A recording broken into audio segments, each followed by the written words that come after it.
Thank you, Chair. Thank you, Commissioner. I wanted to ask just a couple of questions about Saturday's protests, if I could, and just in particular, I'd just like to see whether or not you and the AFP can give any indication about the likely crowd size. The media in the country have been talking about crowd sizes in the order of thousands, but it strikes me from photographs that I saw that the crowd stretched all the way from Old Parliament House pretty much to New Parliament House and the sides on the day. Do you have any figures or any estimates that you're comfortable with, that you think are more accurate than perhaps our friends in the media have been telling us?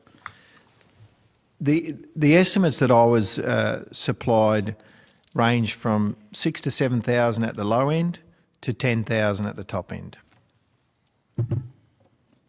Seems awfully low to me, given those amount of crowd. But right, 10,000 is pretty large, you know. It is but I'm not crowd. an expert. I'm not an expert, Senator, in that. But that's what our intel assessed. Okay. But you could be right. It could be more than 10,000. Okay, thank you. And just on that subject, though, you say it's a large crowd. Are you aware of any larger protests that have happened in Canberra in recent time, last few decades, in your time? We were talking about this today. I think going back to the 90s, perhaps, was some large crowds. And then if I've talked personally to Commissioner Palmer, one of the former commissioners, when he talked to me about the loggers, the truck drivers going way back. I think that was the late 80s, somewhere around there. But certainly for a long time, that's the biggest crowd we've had. Right, thank you.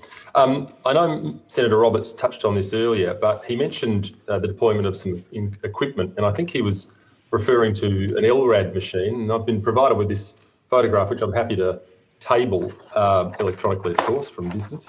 Does appear to show the deployment of an LRAD machine, a long-range acoustic device, I think it's called, which is a device designed to pitch sound at long range and can cause some pretty serious injuries. You can't confirm, even given that photo, that device was deployed on the day? Senator Antic, I just want to interrupt here to make it clear that this question has already been taken on notice. I understand that, but just with the benefit of having had that photograph, which tends to confirm it, we still can't confirm that device was there on the day? Yeah, I think to be proper, I'd like to take that on notice. All right, so we'll ask that one and whether it was used on the day. And just on that subject, you mentioned big crowds. We've had some smaller protests over the years. The Extinction Rebellion one in August of this year, I think, had 30 people and 8 arrests. And we're talking about thousands and thousands of people here. How would you overall describe the behaviour of the crowd? Yeah, as I said before, overall the crowd were well behaved, and you probably saw there was children and families who were involved, and pretty well behaved. A lot of poor attitudes though, but there's no offence for that. The police did cop a fair bit of abuse, but again, it didn't cross into the criminal threshold.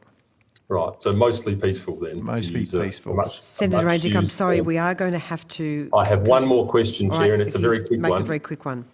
Very quick one. My last question is, there were some reports on the day of some interference with the bandwidth, citizen journalists talking about losing footage dropping out. Is that anything you're aware of? Is that anything the AFP was involved with? And do you know anything about that? No, the only thing I'd heard was that they'd moved to another campsite where there was no internet, and then they moved on, but not that.